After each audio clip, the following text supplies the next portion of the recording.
Today we're going to be working on the DriveTribe crew cars, and watch till the end so you can see what my incredible daily is, because you're not going to want to miss that. EGR valve, broken. Maxwell! Cameraman George's new MX-5. We definitely have a bit of an oil leak. Nick the Boss's M2 comp. Refitting my milk tank.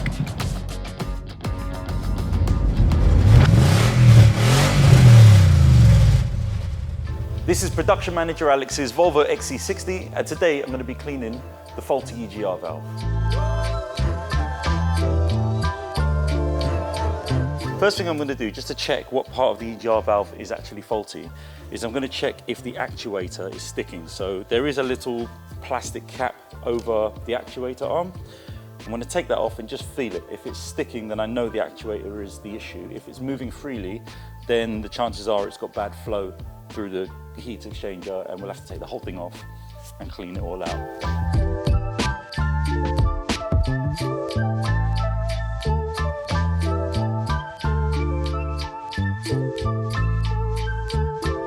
So remove the cap from the actuator, and the actuator itself is moving, so it's not stuck. But I can feel when I close it, it's sticking a little bit, and I think that's not the actuator itself, that's the valve. It's probably got loads of carbon on it and it's sticking itself shut when you close it.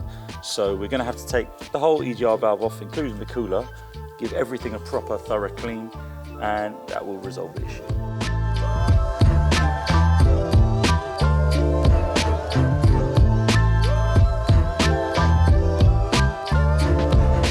So because I don't really want to drain the entire coolant system on this car, what I'm going to do to stop it from all flowing out of the pipe I'm about to take off, I'm going to make a bung out of a socket, which is about the same diameter as the pipe, and the finger of a glove. So I'm going to take an old glove, snip the finger off, I put the socket into the glove finger, and then that will make a nice watertight bung, which we can use to seal the pipe I'm taking off.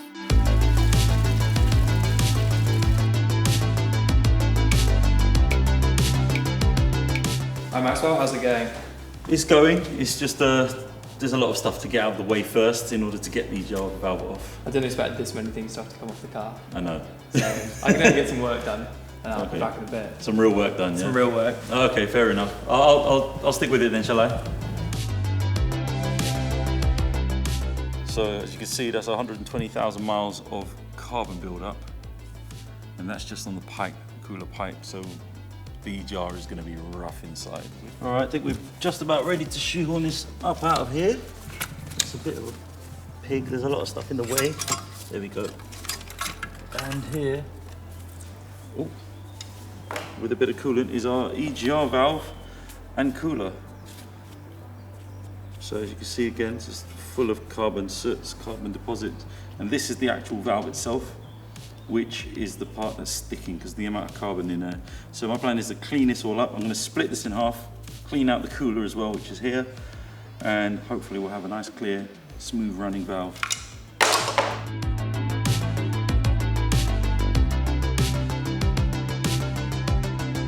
So now we've got the cooler heat exchanger, whichever way you want to call it. Taken apart, you can see how much carbon soot is in there. That's just completely caked. So you're going to have very bad flow going through there, bad exhaust flow, which will cause the EGR to bring up faults. We've also got the actual valve side. The valve itself is moving, but it is quite sticky. You can feel resistance when you're actually manipulating the valve. It feels very, very hard. It should be very easy to manipulate and spring back. As you can see, that's not springing back nicely. Should be going back to its closed position, but it's not. So that needs cleaning up. The little stalk there needs cleaning up. In here needs cleaning up. In there needs cleaning up. Basically everything needs a good clean. So that's what we're going to get to next.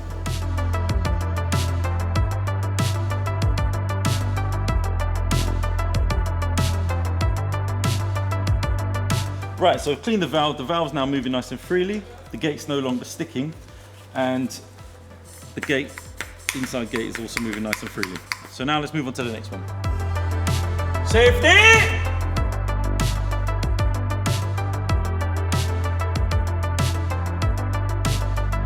So the heat exchange is all clean. The gasket's now on. Now I'm going to put it all back together.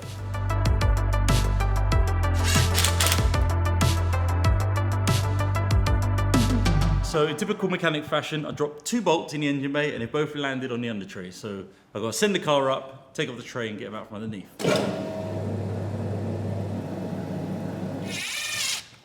Right, so I managed to retrieve those 2 bolts, get the under tray back on, and now we're nearly done. But where the hell is Alex? Maxwell! All right, Alex, all done? Thank you very much. No it's good to worries. get the boring jobs done before getting to work on your monster. Yeah, the beast. Can't wait to see it.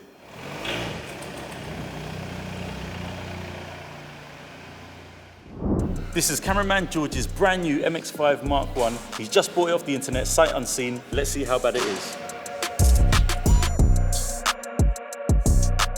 Right, so we've got it on the lift now. Gonna have a quick look underneath and just see if there's any issues we can spot. First of all, we definitely have a bit of an oil leak. Now, to me, that looks like the crankshaft seal is leaking. Could be coming from the timing cover, but I've got a feeling it's crankshaft. But we'll look at that. I'll confirm that when I open the bonnet and have a look under there.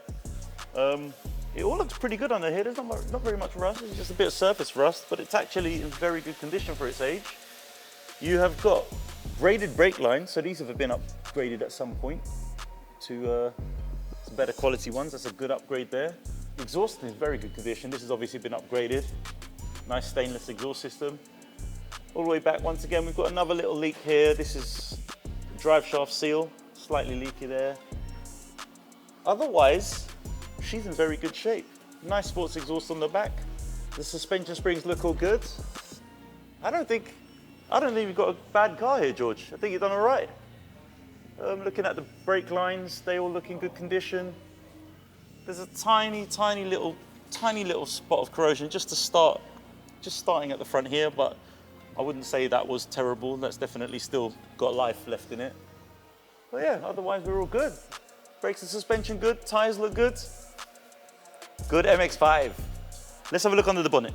For those of you who are wondering, we have had a bit of a delay getting hold of our new unit due to some unforeseen circumstances, but thanks to the guys at Swallows Racing, they've given us a great unit for us to use in the meantime till we find a brand new DriveTribe HQ. And just to show how amazing these guys are, George's little MX-5 wouldn't fit on the 2-post ramp that they've given us, so they've lent us this big 4-poster in the meantime, which is absolutely amazing of them. Link to their work in the description, and a massive thanks to the guys at Swallows for all their help.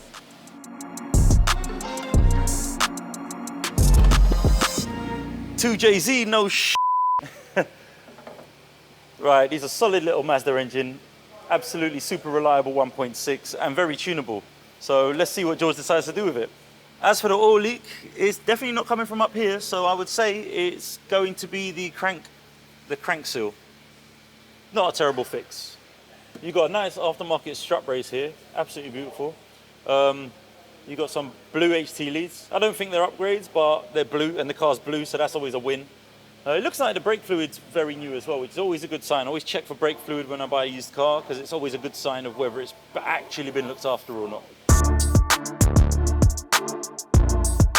So cameraman George, I think you've bought yourself a decent car here. Not too many things wrong with it that are going to cost too much money or be too tight for too many to sort out. Yeah, it's good. I didn't know how rusty it would be underneath, so it's good to see it's looking good. Not looking quite as good as your car, though. Oh, we're going to see it in a minute.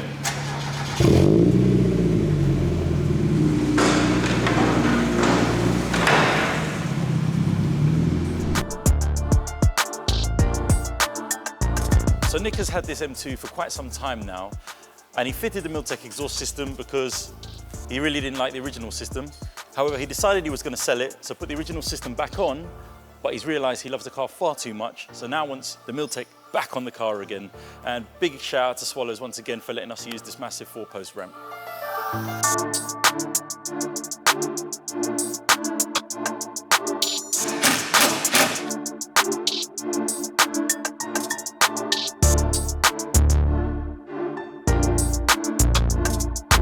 Okay, so there's a couple of things to do off the car while the exhaust is on the floor. The first thing is to replace these hangers and put them onto the new exhaust system. The second thing is the valve actuators need to also be swapped onto the new system to adjust the exhaust valves.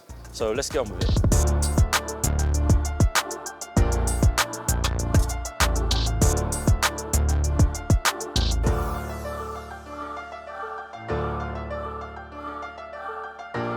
So one of the quirks of this exhaust is the valves are in a slightly different position from the original exhaust. So they've supplied us kindly with these extenders, adapters, to make sure that the wiring from the car actually reaches the valves on the new exhaust. So we're going to fit them in right now. So we've got the exhaust system fitted. Now we just need to line everything up and then tighten all the nuts and bolts when we're happy with the alignment.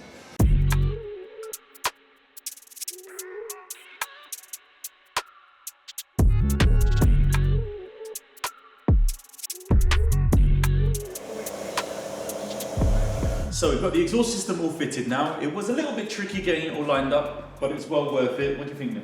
Yeah, so much better. I mean, wow, you heard what it sounded like in the beginning. Yeah, it sounds really, really good now. So now the moment you've all been waiting for, let's bring in my car.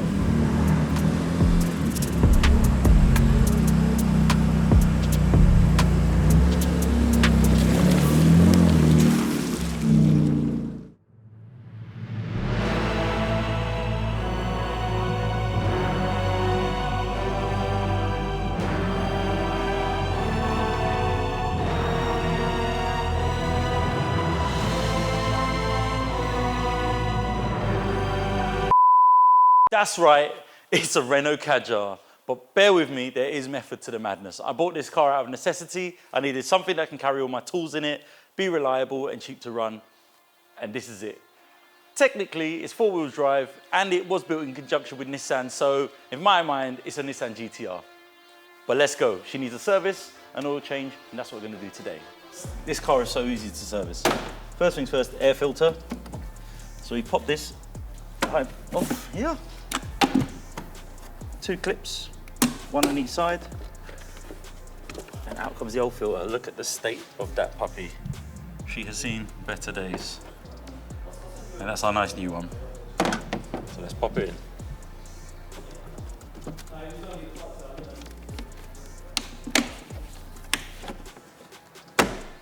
Air filter done, now it's time for the oil change. And the first thing I do before I lift it up is just take off the oil cap. That just allows the old oil to flow out a little bit quicker. So let's do that. I'll also take out the dipstick for good measure. Let's go and lift it up.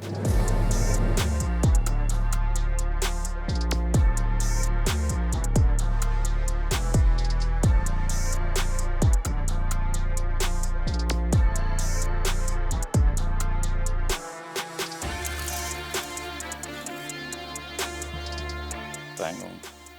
So let us know in the comments if you want to see me working on more dailies and crew cars. I've been Maxwell. Thank you so much for watching.